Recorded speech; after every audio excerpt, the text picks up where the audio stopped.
Okay. Hi, everyone. Just going to let people trickle in as everyone's internet catches up. Um, so you all know the session is being recorded. So if you miss anything or you don't want to bother taking notes, it'll all be online later. Um, okay. I Yeah, still a few people coming in. I think that's yeah, we'll probably start now. Okay, hi everyone. This is the Hare's Corner Clinic. Thanks so much for coming. And this month we're going to be talking about bat conservation with Donna Mullen. So I think you all know that the Hare's Corner clinics are an initiative of Burmbeo Trust. And just in case any of you are interested, I'll put some links in the chat if you want to support any of our other work or yeah, look into anything else we do. And probably the most important thing to highlight this month is that the Hare's Corner is going to be opening for applications January 1st in 10 counties across Ireland. So if anybody watching is interested in applying, I'm going to try and remember all the counties, but it's definitely on our website, but it should be Carlow, Limerick, Sligo, Offaly, um, Kilkenny, Wexford, Donegal, uh, Louth, Monaghan, and Kerry. So if you're in any of those counties, you can apply for the Hare's Corner starting January 1st. So yeah, I'll introduce Donna and then we'll go into the presentation. So Donna is one of our Plant for Nature advisors and is also before that was a Farm for Nature ambassador with Burmbeo, and does great work and has been working with the trust for a long time now and has loads of practical experience kind of managing habitats for nature on her own farm, which she will tell you about. But yeah, that's pretty much it. I think we'll start, and if anyone has any questions, just put them in the chat or in the Q&A, and then we'll answer them afterwards. So over to you, Donna. Thanks very much. Thanks for for giving up your Monday night to have a look at that. I'm completely crazy well about all animals, but particularly bats. So I'm just going to talk about bats on the farm. Basically, farms are the last refuges for bats. When I want to see the rare bats, it's always to farms that I go to. So I'll just talk a little bit. I was explaining to Fionn earlier that I can never remember, and I have really no interest in the sizes of the wings and the membranes and everything out of the different species of bats. Really, what I'm interested in is their personalities. What our species are like. How do they think? How do they live? If you were a bat, what would you like? Um, and yeah, so whatever. I'll talk about the different species and then things you can do to help them, and then problems that they encounter. And if ever any questions, just well, you can either stop me as we go along, or you can put it into the chat, and Fionn will go through it then. And yeah, and feel free to stop me because I am a terrible talker and I love that. So we could be here till midnight. No, I won't do that. But yeah, so here we go. We'll start off with the more common bats. The brown long-eared bat is, as you can see, it's absolutely our most beautiful bat and loves living in farm buildings. It has ears that are the third size of its body. And they're really kind of crazy wild bats. I've had a few of them in. I have never had any of them that became anyway tame. They were always mad, and they love to spit out the bits of the insects which they don't like. So if you go into an old barn, into an old shed, and you see butterfly wings on the ground, they're coming in at night. It's like a little brown long-eared bat restaurant. The bats are coming in at night time. They eat, they hang up, they have these little feeding perches in farm buildings. They eat the middle bit of whatever moth or butterfly they've found. And they like my kids when they were small, the food they didn't like, they spat under the table. So they spit the wings out onto the ground. And it's a way to know that you have these brown long-eared bats if you go in and into your barn and you see a lot of wings on the ground. If you go in there again at night time, you'll probably see a brown long-eared bat hanging up. They're really conservative bats. They don't like change. They uh, they have their roost and they have their babies, and they don't like to travel more than a kilometer and a half from their roost. So we don't understand what, considering they don't like to move roost, and they get upset very easily. If you put up a bat box or anything, other bats will move in straight away. These ones will be 4 or 5 years before they even look at it. And we don't understand. They should be inbred, but when they do the DNA samples, it seems that they're not inbred. So clearly, some of the males are going on big expeditions off to find other roosts. But so they're very, yeah, they're definitely our most beautiful bat, and they're very eh, eh, like they're in most farm buildings. You would find them also in churches. They really like quiet places, with food around nearby. They also they catch their food. Our bats all echolocate, but they catch the food by being really quiet and kind of sneaking up on their prey. So they'll go along and they'll sneak up on a moth, and they don't make much noise, so the moth doesn't hear it, and then they pounce on it and grab it. Um, because of this, it makes it very difficult for us to find them on our bat detectors because they're really quiet bats. So there could be more of them around than we know of, because they're just really, really quiet, really conservative bats. Really, they don't like traveling places, and they're very, very wild. So that's kind of sums up their personalities. They also, you can see, this one has very big eyes, so they're very intolerant of light. If there's light at all, they keep well away from it all, and because they mainly hunt by sight. So we'll go on to our next one. And there's the three pipistrelles. So I don't know, we must have been stupid. We used to all think that all the pipistrelles were the one type of bat. And then when DNA analysis came along, we discovered there were three types. This is the common pipistrelle, and it's a very, yeah, very sturdy little creature. Um it lives a lot of time in houses, and a lot of you, if you have a house in the countryside, you'll have common pipistrelles. I have them in my own attic, and you actually wouldn't know they're there. What happens is, in the summertime, the bats all need a place to go to have their babies. So it's the mothers move into houses. They need it really hot. So they want it to be 30 degrees, which you would kind of think is impossible. But I actually bought one of those thermometers that they use in COVID to see what temperatures the attics were, because I just couldn't believe you could get an attic of 30 degrees. But sure enough, fascia bores are attics. These common pipistrelles love living in them. And they have one baby every year or every 2 years. The baby is a third their size. So that's equivalent to me. I'm 10 stone, me having like a 3.5 stone baby. So it's all kind of nightmarish. So they only have one baby then every 2 years. And that means that if you have bats in the attic, you won't have, whatever, 10 bats this year and, millions of them next year. Pretty much the numbers stay the same. Common pipistrelles, the roosts are, usually about 30 bats in the summertime. But I have a few in my attic, always maybe 5 or 6 every year, but not very many of them. Um, so soprano pipistrelle is the next one. You see, it's slightly more red bat, and it has, when people ring and they have trouble with bats in their attic, it's these soprano pipistrelles. They have big roosts, so you can have 100 of these mothers together. It's basically an entire maternity ward, all coming together and having their babies together in the summertime. So they move in May and they leave in September.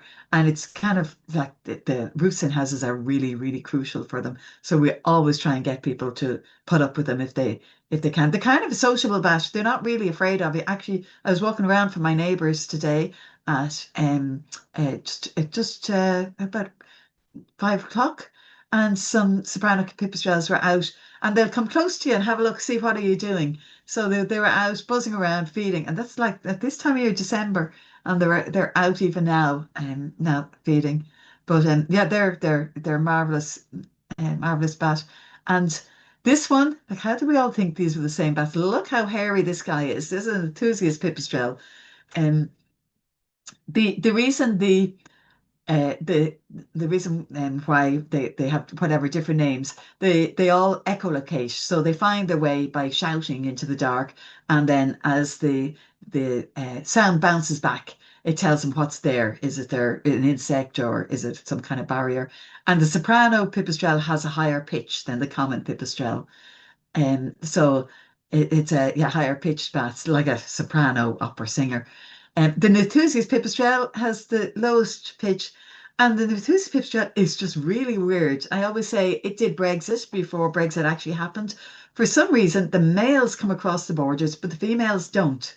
So we have like a very sad Nathusius pipistrelle calling sadly for a female all the time, and any Nathusius pipistrelles we find, they're all males and the females won't come across. There's a big roost of them up in Enniskillen, but they won't come across. I was sure last year that I had found a roost of them in Belturbet, and I got everybody and my whole family and up and everybody up at dawn to find.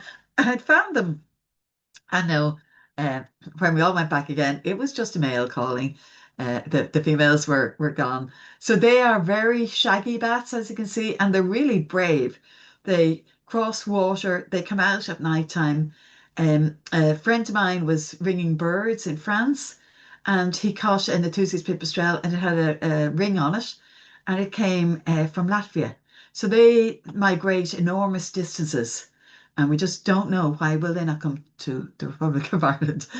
Why will the females not come? The males come. I don't know. But yeah, they live in farm buildings a lot. So where we do expect at some stage we're going to find a maternity roost of these bats.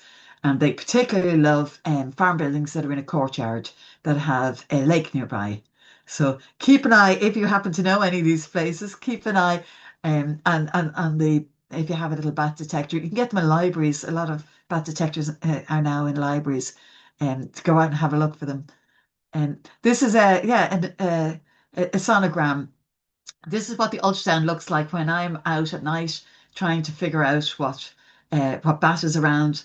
I have a bat detector that takes a recording and I can play it back, which is particularly good if you get a quiet bat, and there's other noise around. You might not see it, but you'll find it on the sonogram. A weird thing about the bats ultrasound is that kids can hear them, but adults can't. It used to drive me completely crazy.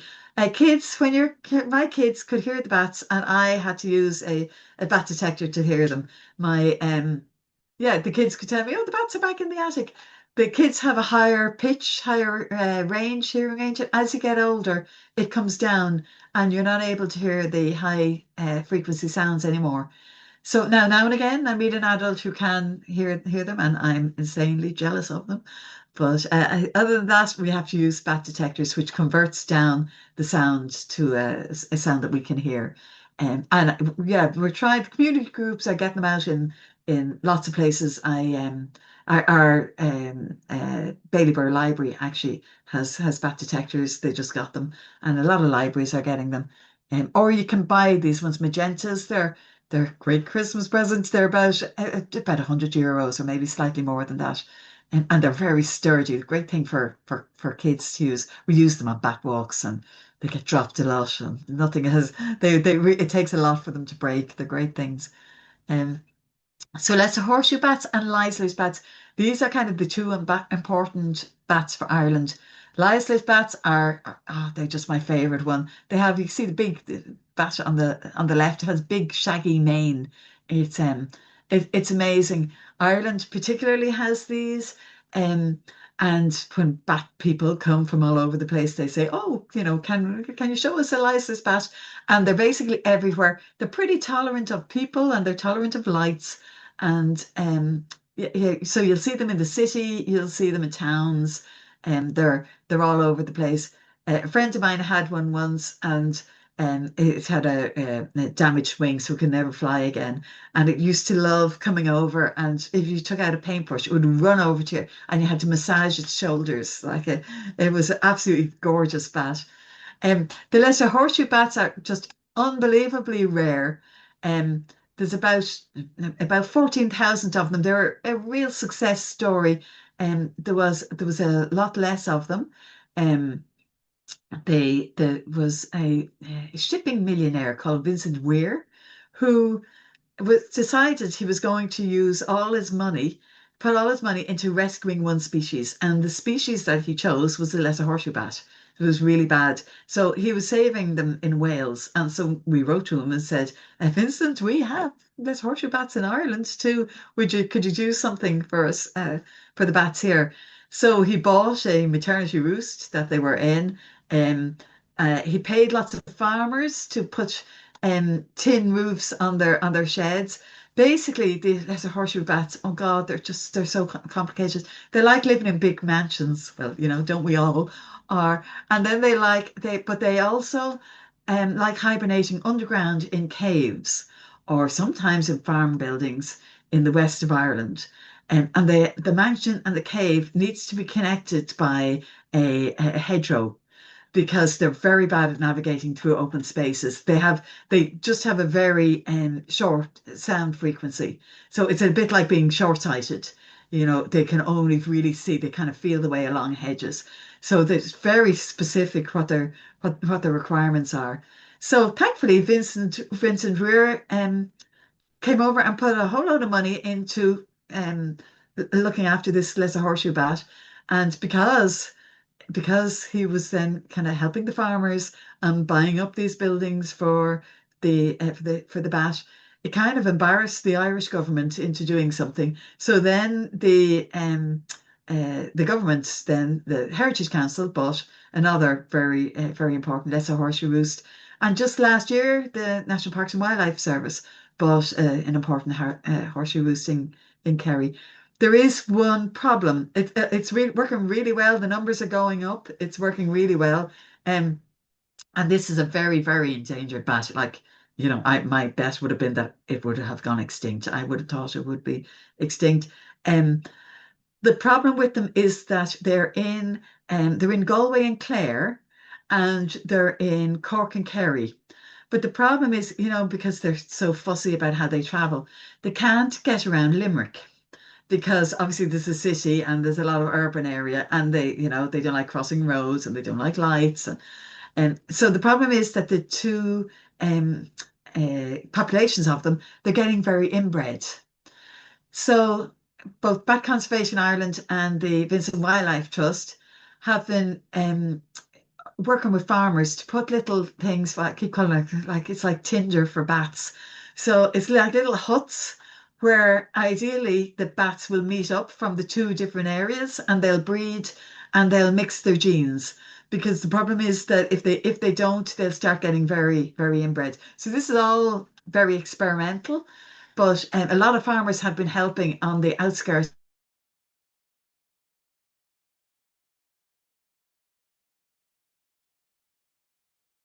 a dog kennel on the table, more or less. And then some of them are like pump houses, like water pump houses. So hopefully that's going to work. But like a lot of the time with the bats, we're trying out things and we're hoping for the best. Um, Meiosis bats, these are the ones that are completely dependent on farm buildings. Natura's bats, Doventon's bats, and whiskered bats. They're very sensitive to lighting, and they really like dark spaces. The Doventon's bat is the bat fishermen see. They kind of travel along waterways. If you go to any lake at night time, you'll see them. Um, Natteridge bat and whiskered bats, like just I have never been in a roost of whiskered bats, of live whiskered bats. They're so rare. They live around forestry. Um, and Natteridge bats, you do find them in old stone buildings too. They also most of our bats would use trees because obviously before there was buildings, they would use trees.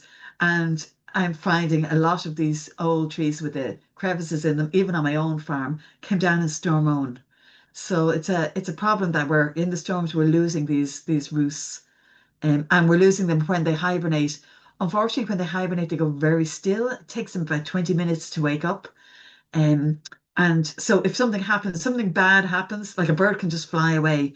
but the bats they can't do that. They're very slow to wake up, so they're very susceptible to like a tree blows down, they'll just get killed in it. It's going to. So how do you know if you have bats? There's the butterfly wings that I was saying, on a barn floor, or you find droppings. The droppings they look like mouse droppings, but when you put them between your fingers and you crumble them, a mouse dropping will stay hard, and a bat dropping will go into lots of dust because they just eat insects.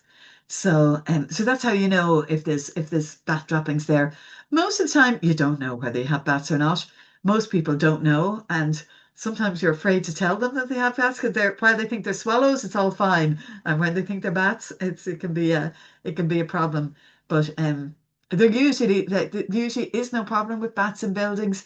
They don't bring in nesting material, and they don't gnaw wood or anything the way whatever mice would. Um, and the only problem really that people can have with bats in their houses or in their barns is when they fall into water tanks. So just always keep your water tanks covered. That's really the main problem. If you have bats in your building, and I showed there, the first picture was of a traditional farm building.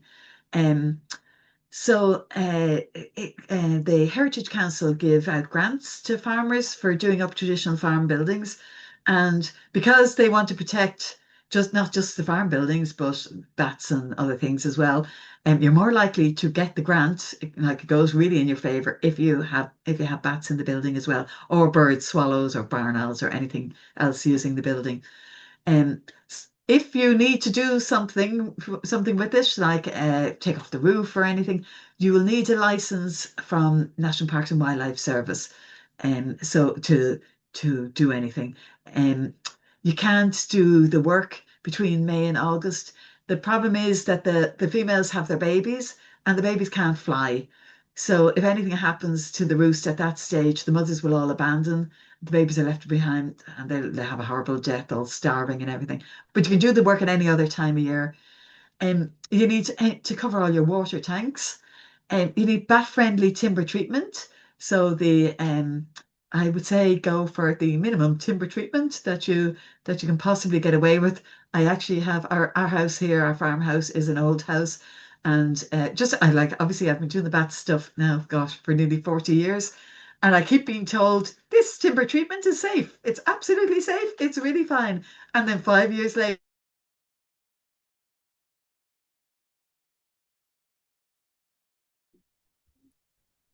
friendly timber treatments, the artificial permettrins and I borax. think you froze there for a second, Donna. Right. We No, lost you I at was, I, five I'm years just going. later. Yeah, 5 years later, you're told the timber treatment actually isn't safe. So I'm just going on a little rant about timber treatment. I'm scared of it. We have woodworm in our own attic, and I refuse to put timber treatment on. I'll take my chances. I'll just replace the timbers when they need it. Yeah, everything. But apparently, the permethrin-based timber treatments are safe for bats at the moment. You might need bat boxes, you might need to keep your lighting levels low, and you have to be careful with repointing, because the bats can be living in the crevices. And as I said, they can be very slow to move out. So even, and they're also, they can tuck in quite deep. Sometimes you can't even find them. It's quite difficult to find them. Um, so for the likes of this kind of building, we keep access for bats. So although when you do up your building, your farm buildings or whatever, we just leave entrance holes so the bats can still get in. You can use the one on the left. We just left open those holes that were there. Um, the one on the right, actually, that's my granny flat on our place here. And kids always say, "What's that up on the top of the roof?" I say, "Oh, it's a post box. Our postman is very, very tall." But actually, it's a little bat brick. So the bats can now get into the attic. It was an old building that was falling down, and the bats were in the attic. So now the bats can still fly in and out, but it's safe. Whatever water and everything won't get in. And I've actually seen bats go in and out that. It works very well. You can also put in bat slates. Um, Obviously, the best thing to do is leave the holes where they're in the first place. So just leave the natural holes for them. Those are bat slates. There's a natural hole. The holes that the bats like are really thin. They they're about whatever 18 millimeters, about the size of your thumb. So it's not big holes. It's really small, deep cavities they like. You can also use these bat slates. Again, they give access into roof spaces and lets the bats get in and out. Um, Timber treatment is a very dodgy one. You see with the bats, and as you can see it there, they lie very close to the timbers. They love being squashed. Um, there's a there's a fantastic woman, Temple Grandin is her name. She's an animal behaviorist, and she has autism. And when she was a kid, she used to get very anxious, and she found that what stopped her being anxious was if she took the seats off the sofa, lay on the sofa, put the seats back on, the covers back on, and then got her family to sit on her. And she got really squashed, and she discovered that that made her very, very calm and relaxed. And she worked out that a lot of animals are like that. They like to be squashed. So she spends her time now designing cattle crushes. Cattle like being squashed, and cats like being squashed. And I think bats like being squashed as well. They're always tight in among things, apart from the lesser horseshoe bat. Most of our species of bat, they're tight in among things. When you think of it, if something was trying to get them, like a pine marten or something, something would be putting up its claw to grab at them. And if they're squashed in tight into a narrow space, they feel safe. So yeah, the it's bat friendly timber treatment is very important if you're using any in farm buildings. Um, you can put up bat boxes. These are all the ones that are in our shed. Actually, just right outside this room, there's a bat box, and we call it the boy band. And there's three male soprano pipistrelles, and they sing all the time. They're always singing, and they're trying to attract a female. So yeah, with varying degrees of success. Sometimes you look and there's four in. Last year we were saying there was a big bust up in the boy band because one of them got thrown out for 2 months, but then eventually he came back again. And so bat boxes, they come in all shapes and sizes. And obviously the one to the left is one I got a present of. It's a amazing bat box. It was really heavy, really expensive, and very difficult to put up. And it has one bat in it most of the time, which isn't very much. But actually, it was a savior in Storm Owen. You probably can't see the tree behind it came down, and the bats were obviously in that tree. So the tree came down, and all the bats moved into this box. So it can probably save their lives. This is the middle one is a traditional timber bat box that the men's shed make, and again, it's really successful. You always get a couple of bats in it, a bat or two in it. Again, they like a very tight opening. It's a problem that you see when you're buying bat boxes that have been made in Britain. The opening is bigger than 18 millimeters, and the bats won't use it. They've bigger bats in England, and the bats are made for that.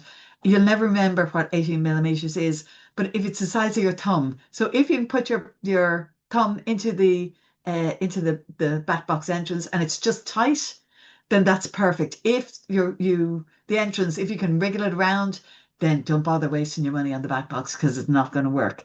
The entrance will be too big, and our bats won't like it. Um, the bat box to the right is bat boxes are great. I always say they're like I don't know, student accommodation or something. It's kind of like it's great. The single bats live in it. The bats are there for hibernation, but the females, when they're having their babies, they want something hot and they want something better, and they'll move into attics or buildings. They won't use a bat box. There's only one bat box that we know of in Ireland that has been used. Um, and they don't like them. So this is one that we're trying. I actually put a lizard heat pad in it, and we plug it in, and to warm it up, and we put insulation all around the back. And we thought, this is it now. We've got it, nice and warm. The females will move in. But no, all through the summer, male bat spreads out on it. Absolutely loves lying on the heat mat, but the females still won't move. So actually, the holy grail for us all is to find a bat box that female bats will use as a maternity roost, but we haven't found it yet. Um, you can make crevices very easily. This one to the left, that's just in a barn that I have outside.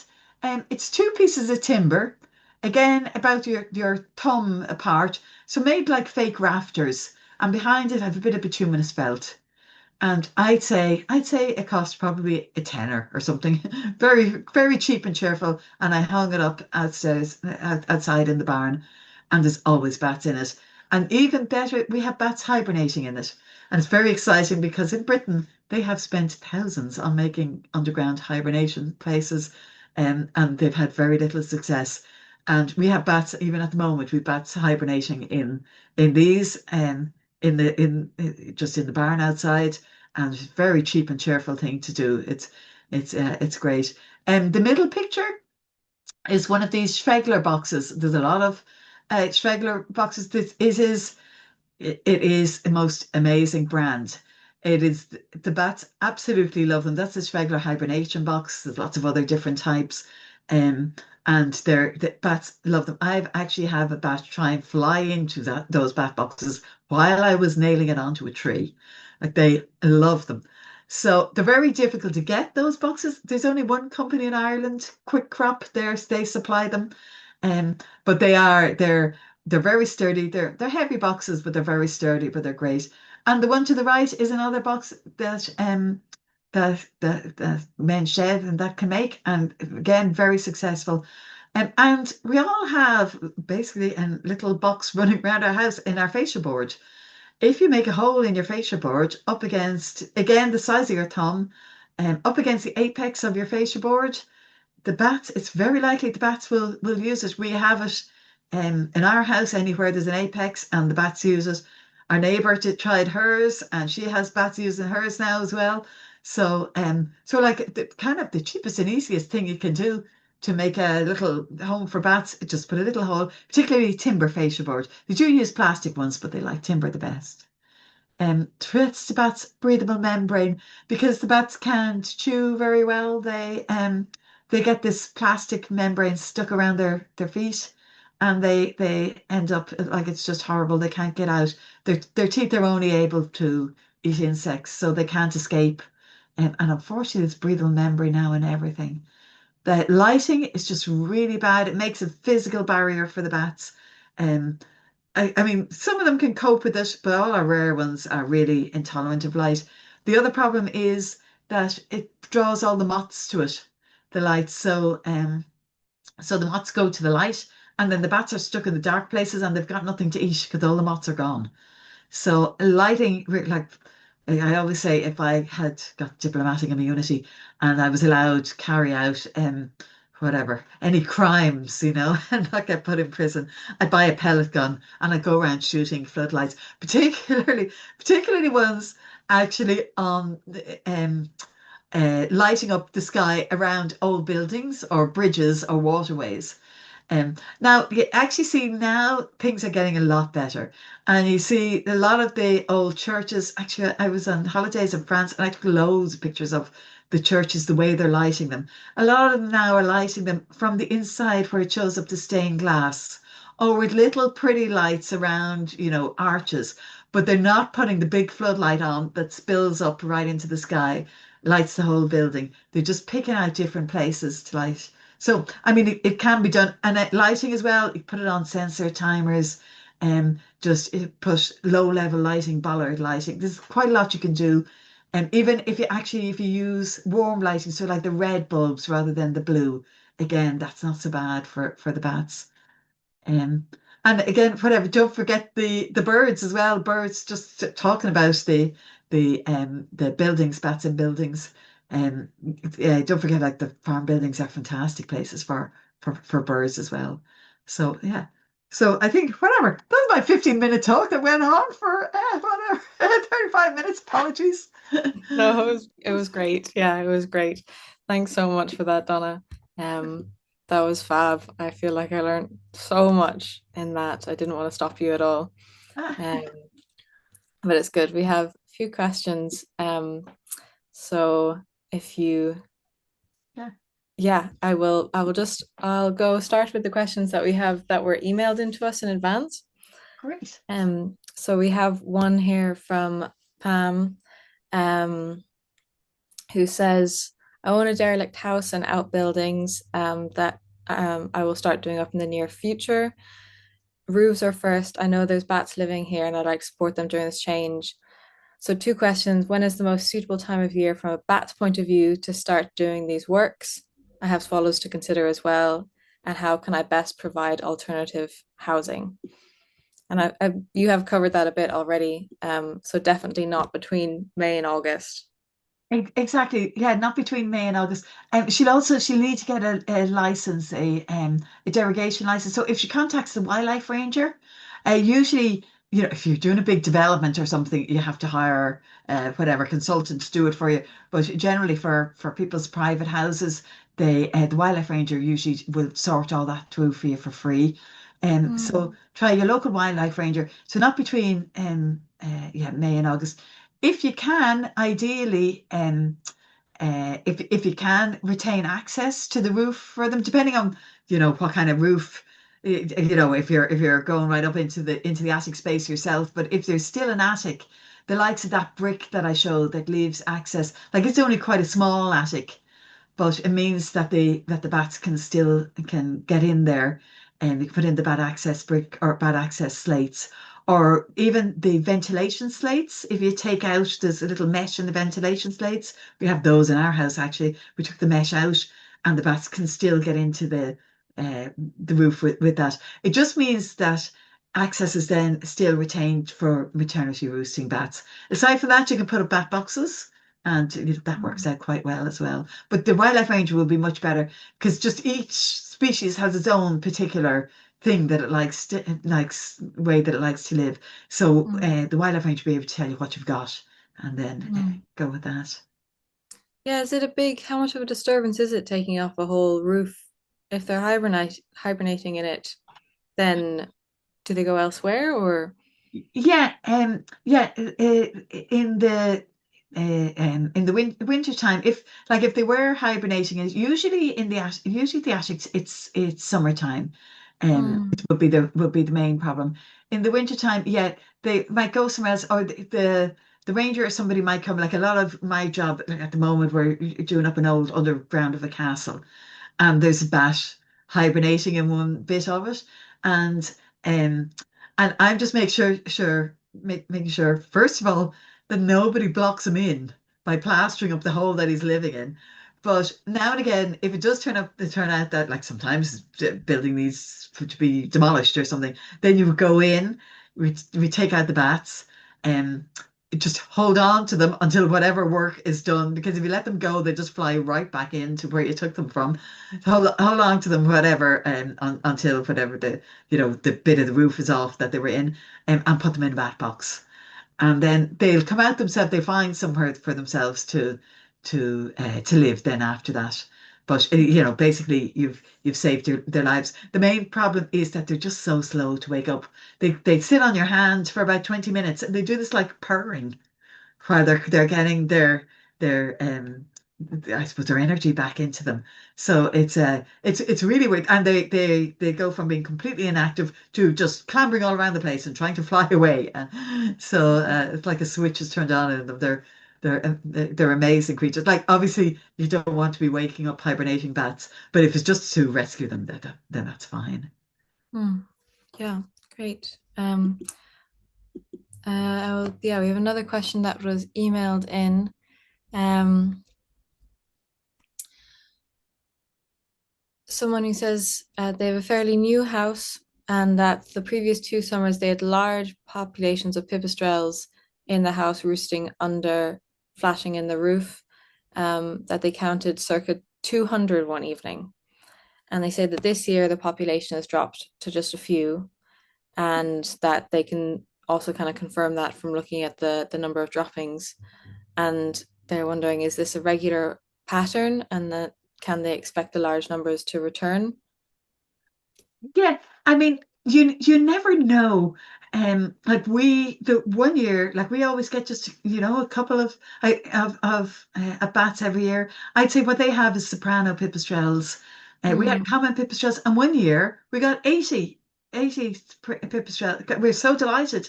Common pipistrelles, which is a really big roost for the common pipistrelles. And then we never got them again. And it turned out that a neighbour's house was being re-roofed. And they just obviously moved in. We were the second choice. And so then, obviously, when they put the roof back on, they probably just moved back into their first choice of a house and they never came back to us again. So they can move roost. Um, mhm, it is possible that they would come back again, though, next year or whatever. It sounds like soprano pipistrelles. The main problem that you could get with soprano pipistrelles, just if it's a very big roost like that, you can get, well, apart from the water tank thing, which is just make sure it's covered, you can get some smell with a big roost like that. And if you put down cat litter, it soaks up the smell. Just put down plastic and cat litter, and it'll soak up the smell. And just at the end of the year, pull the plastic and the cat litter out, and then kind of set it up again for next year. And if you're finding this all too gross, often there's a local bat group or either the wildlife ranger or the local bat group will help you with that. So wow, that's a great, very, very practical tip. yeah. Bat litter. I did never would have thought of that. Okay, we can move on to the few questions we have. I think the first is from the Q&A. Michael says they have a farm in South County Sligo. We have an empty, disused pump house at the beginning of a river at the bottom of the farm. The roof has rotted through over the years. What is the most useful or effective thing we can do with this pump house to benefit bats?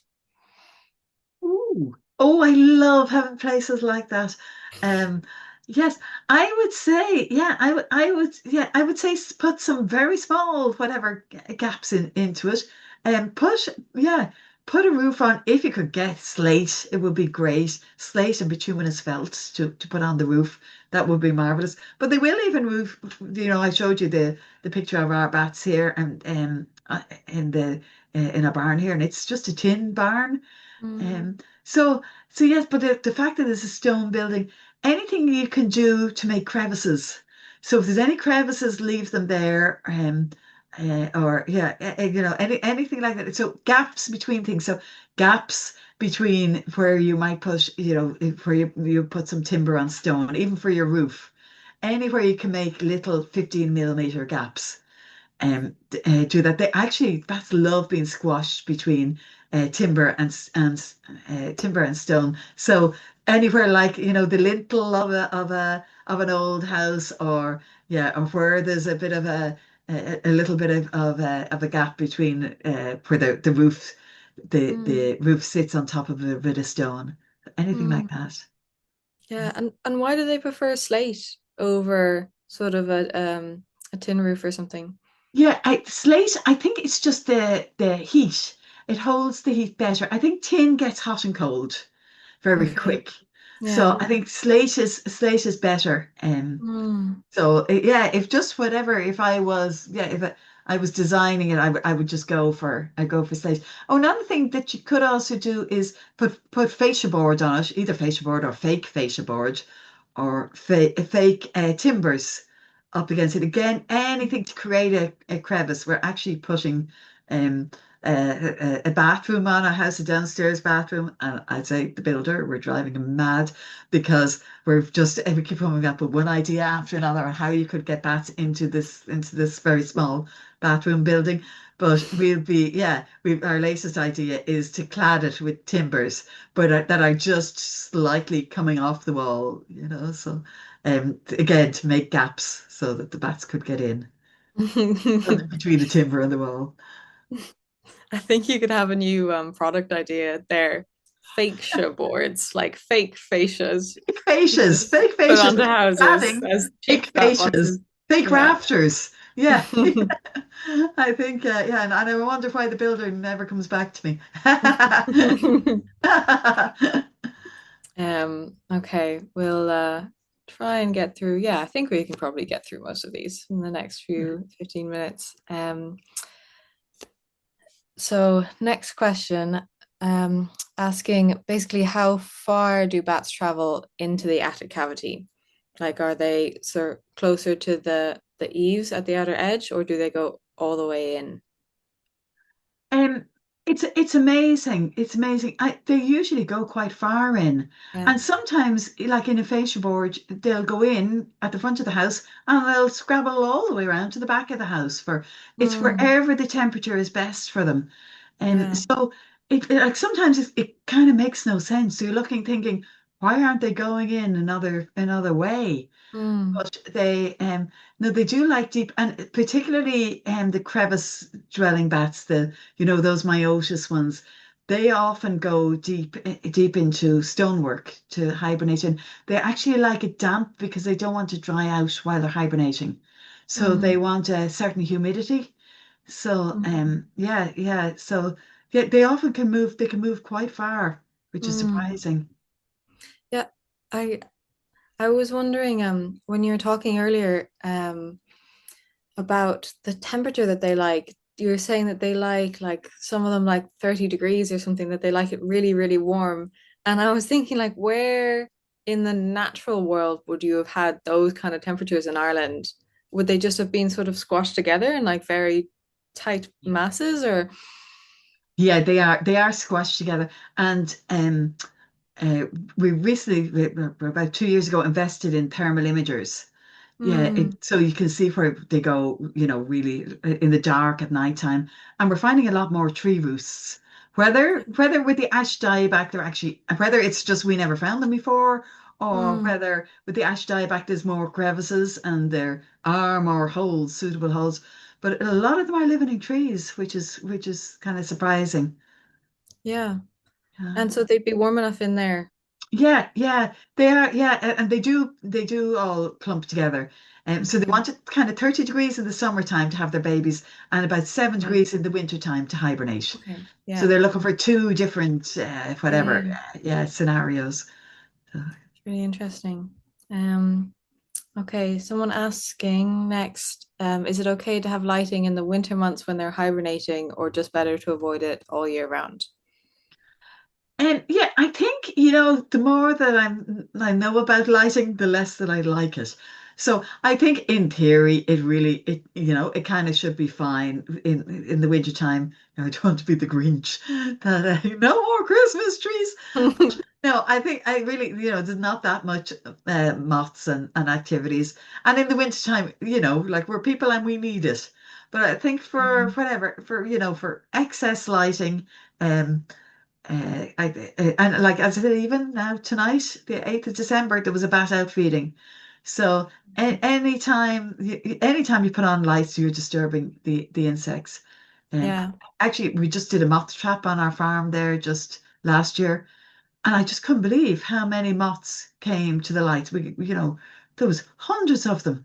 And I thought mm, every time I leave a light on, I'm not catching them, but all those moths, I'm disturbing every time I leave. I forget and yeah, go to bed and leave the outside light on. So the yeah, the smaller the better. But obviously you do have to see. yeah, yeah. There's a comment there actually about someone saying they were in France and that all the local villages switch off their night lighting at 10 p.m. to support bats and owls, and that's probably something we could all do, even if we want Christmas lights up or something in the evening. Like you don't need them while you're in bed, and Yeah, not seeing them. So yeah. having It's on it, timers it's and things. It's very true. Yeah, I go to a place in France, Tarnos, and it's an industrial town. Like it's not a pretty little French town. And there is signs all over the place. And it's lights off at 11 o'clock and everything. It means the street lights, everything goes off 11 o'clock and it doesn't come on before 6 in the morning.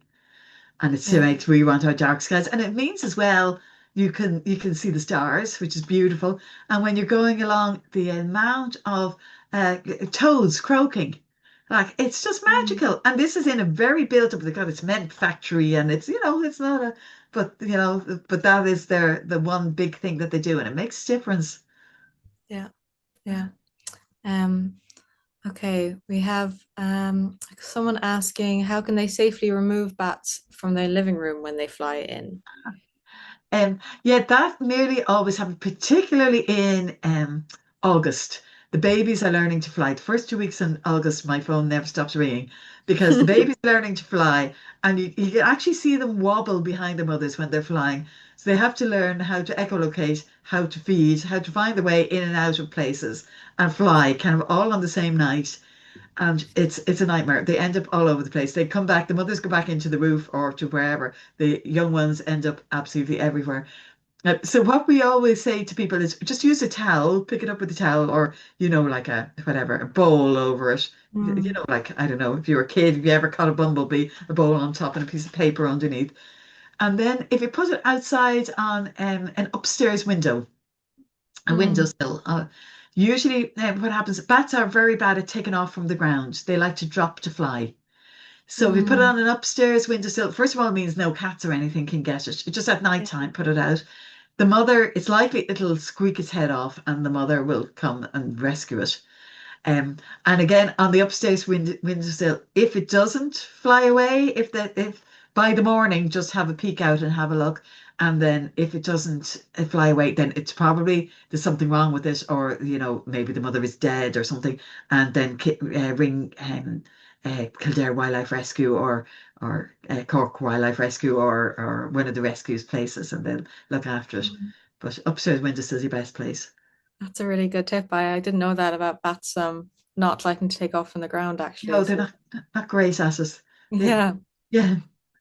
Someone asking and I'm sure lots of people want to know this. They're asking where in Ireland can one purchase bat boxes designed for Irish bats, and also about what the best bat detector you can get is.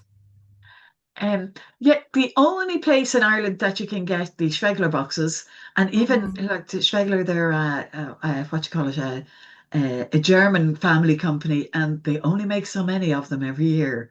So Mm, because they're actually probably rightly so looking after their work-life balance. Um, so yeah, so the only place you can get these boxes is from Quick Crop in Ireland, um, and they sell them. The Apart from that, the other ones, if you can download designs from Bat Conservation Ireland, and you can make mm, your own bat boxes. There's also whatever yeah. there's kits you can get as well, and pretty much they're pretty successful. The first ones we ever did was a long time back. We put them all up in St. Anne's Park, gosh, about whatever 20 or 30 years ago, and they were made actually by young offenders in a prison site. And like myself, they weren't the lads like myself are kind of weren't great at the old carpentry, and we put them all the boxes up, and really they weren't great boxes. And then a few years later, we had a look at almost every box of droppings in it. So Wow. it's you can't see, it's hard to go wrong with them. Yeah, Give them a go. that's really good to know. Yeah, getting your local men's shed or just yeah, You having a can even go at do it it yourself. yourself.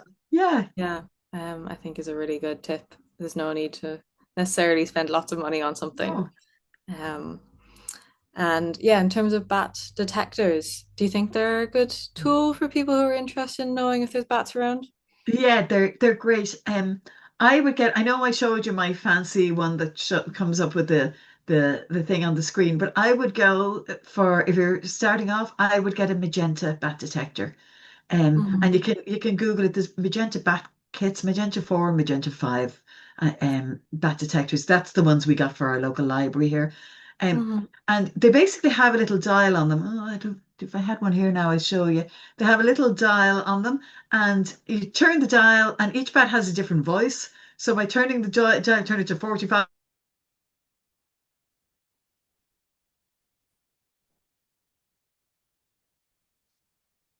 to looking at the bat. You're looking at the bat all the time. So you get to Mm-hmm. recognize the bats by how they fly and what they're doing. Whereas I find you can also get little ones that you can stick on the end of your phone and they give you a tracing. And people just end up glued to the tracing. And also the tracing gives you the species, which is at least half the time is wrong, giving you wild species that you don't even get in Ireland. Um, and also like I think they're about 400 euros. But I would start the magenta ones about 100, 125 euros, and they're great. I get them from nhbs.com Yeah, in Britain. But if you it's a just great website. Yeah, they're great. Yeah. But if you just Google magenta bat detectors, I think Magenta themselves have a website Okay. too. And the other thing is they're almost indestructible. Like they're great for kids for walks. They get Mhm. dropped, they get, rained on, they get, whereas the other things are very fiddly.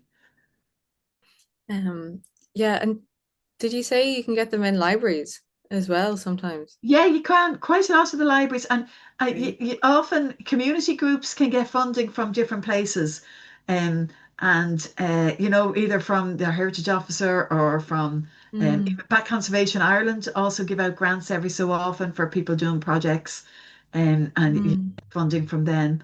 So I think we got five of the magenta bat detectors for our local library, and now I always say, oh, great Christmas present. Actually, it's really not a good Christmas present because most of the bats are hibernating. Here's a great Christmas present, which you can use in April.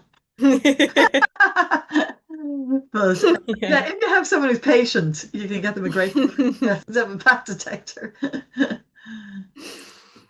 I think we're almost at time, but I think we're pretty much at our last question. You're grand, take as long as you like it. Once everyone's having bored everybody to death. Definitely not, I don't think. Someone saying, this year I used a solar powered animal repeller. Actually don't know what that is. Um, which I use in one of my polytunnels to deter rats. It emits various high frequencies quite randomly. It has succeeded in keeping the rats away and claims to have a range of 8 meters or so. Would this affect the bats? If so, what range might be affected? Um, yes, well, I think fantastic if it actually worked on the rats because I had one in my house for the mice, and the mice actually had droppings on top of the thing. So yeah, I mean, there isn't really research done on it with bats.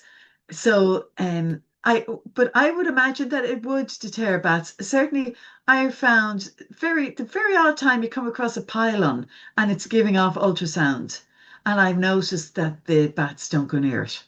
So now and again, Mm, just when I'm out doing my surveys, I see that. So it probably would deter, they might deter the bats. Um, but for 8 meters, I wouldn't worry too much about it. It's not a mm, huge space. I know that they have looked at trying to put things on wind farms to deter bats, but just obviously stop the bats crashing into the wind turbines and getting mm, killed. But I think they found that it doesn't work, that the amount of energy you would need to make enough noise to deter the bats from the size of the blades. I think all your energy from the wind turbine would be taken up by creating that ultrasound. mm. Yeah. So I think for 8 meters, yeah, I wouldn't worry too much about Yeah, it. that's great. Wow. Thanks so much for answering all of those. Yeah, that was just fab. I Is there anything else you wanted to touch on or say before we close off? No, I think that's it. But I just think like well done. Anyone who kind of who kind of do anything for wildlife and for nature, and in a way we're all making it up as we go along. So I say I would say to anyone, try out different things. Try out, the worst thing that you can do is do nothing. So just try out whatever, putting little holes here or there, or Mhm. timbers places, or anything that you can think of, planting trees and hedgerows, and doing bits of everything. Yeah, yeah. It's great to see people's enthusiasm for the topic and yours as well. It's so nice to see how like engaged in it you are. Yeah, it really makes me want to go out and yeah, I've got bats always flying around outside my house as well. And it's just, or even when I'm cycling at night, like the bats are almost flying into your face, and it's such a joy. Like, They're a great animal, like even for walks or whatever, because they're not an animal that runs away, which is great. So you can bring kids out, they can make loads of noise, they can whatever, and the bats will actually fly up and have a look at you. So with Mhm. most other animals, you have to be really quiet and you have to sneak up on them stealthily, and so like I said, they're a great animal for for putting up with us, for not getting spooked by us being around. Yeah. All right. Well, Thanks so much, Donna. And thanks everyone for joining and asking questions. Yeah, as I said at the beginning, if anybody wants to get a bit of support to do something for nature, you can apply to the Hare's Corner. Just go to our website, and applications are going to open January 1st to January 18th. And we can help you, give you some advice, or put in a pond, or plant some trees, or put in a hedge, or something like that. So, yeah, if you want a little bit more support to do something for nature, you can go there. And just wanted to say that the Hare's Corner Clinic is sponsored by Life's Too Good Foundation. So we're very grateful to them for letting us make these free and open to everybody. So yeah, I will close off there, and we will put the link on our YouTube channel so you can go and look at it later. So thanks so much, Donna. Thanks. And Thanks, everybody. Thanks. Bye. bye. Bye.